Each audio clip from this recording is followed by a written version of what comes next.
Desde que surgiu, o sistema de cotas nas universidades e institutos federais do Brasil causa controvérsias. Aos que concordam, aos que condenam. Mas o que é de fato esse sistema e como ele mudou a realidade do ensino no país? Esse é o nosso Contemporâneas de hoje.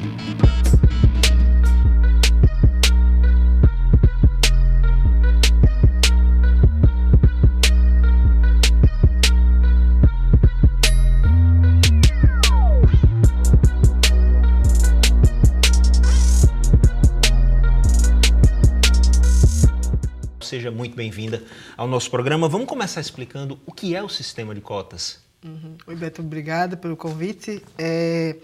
Falar de cotas no Brasil é falar desde 1931. Né? Nós tivemos políticas de ações afirmativas instauradas pelo governo para as empresas de contratação de funcionários nacionais, né, brasileiros, e de lá para cá nós tivemos diversas outras políticas de cotas, como a Lei do Boi, que era vagas nas escolas técnicas agrícolas para filhos e agricultores, e em 1988 nós tivemos as políticas mais recorrentes, que são atendimento prioritário para mulheres, gestantes, idosos, pessoas com deficiência. E em 2000, o Brasil começa a discutir o que é extremamente polêmico, que são as cotas étnico-raciais, né? E institui nas universidades as políticas de ações afirmativas. A UFAL é uma das pioneiras, ela foi a terceira universidade a implementar políticas de ações afirmativas, das quais tem cotas. É isso? 2003, Foi aprovado pelo Consul em 2003. E aí nós temos um programa de ações afirmativas. Dentre esse programa, cotas é uma delas. Só que aí nós temos também formação curricular, permanência, né, dos estudantes dentro da universidade e produção do conhecimento voltado para essa temática. Por que se chega à necessidade de um sistema de cotas? Tem uma coisa histórica aí, né? Existe uma dívida, na verdade. Quando a gente pensa em políticas de ações afirmativas no Brasil, eu preciso pensar em duas outras nações que trabalham com essas políticas também, que são as dos Estados Unidos e a da Índia.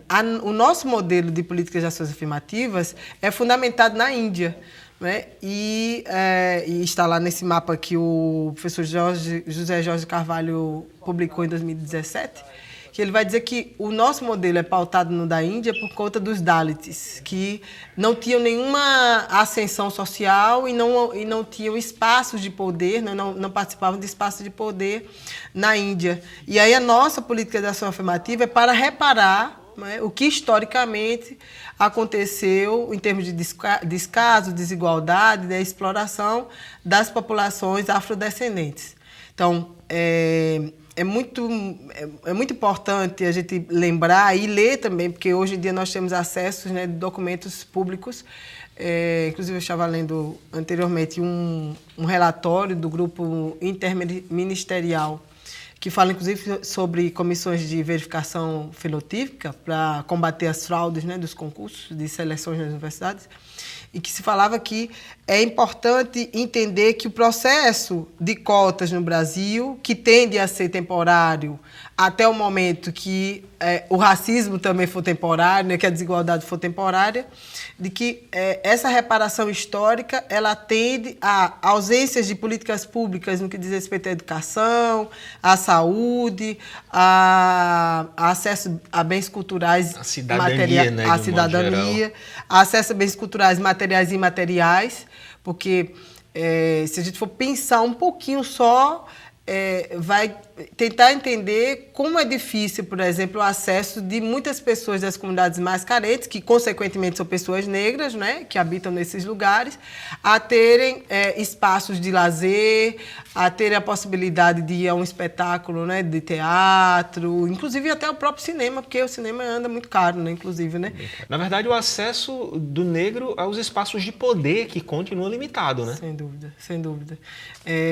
É muito interessante a gente refletir sobre isso, porque em 2003 a UNB fez um estudo, e isso serviu para todas as universidades, mas em específico a UNB, que foi a primeira, foi feito um estudo sobre o número de pessoas negras dentro da UNB, da Universidade de Brasília, e foi constatado que entre os professores havia 1% de pessoas negras e entre os estudantes havia apenas 3% de pessoas negras no universo de mais de 6 mil estudantes.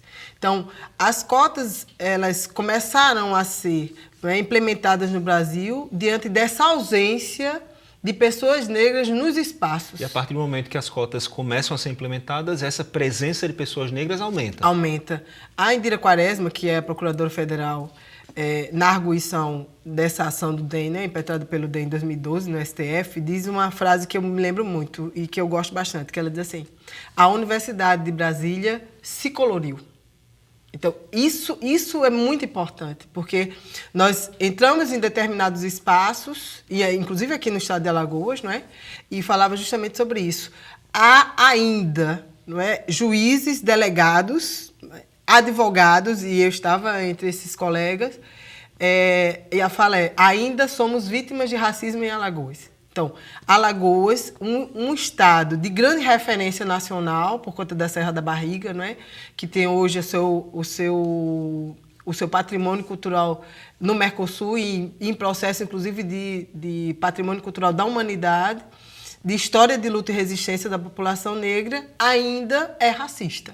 Não é? E aí, pasme, a nossa universidade também teve um número enorme de cotistas. Nós temos 15 mil estudantes negros já formados pela UFAL. Mas é um número que poderia ainda ser maior. Poderia ser ainda maior, porque nós temos 53% da população autodeclarada negra no Brasil. Existe preconceito com o cotista dentro da universidade? Existia, no início existia bastante.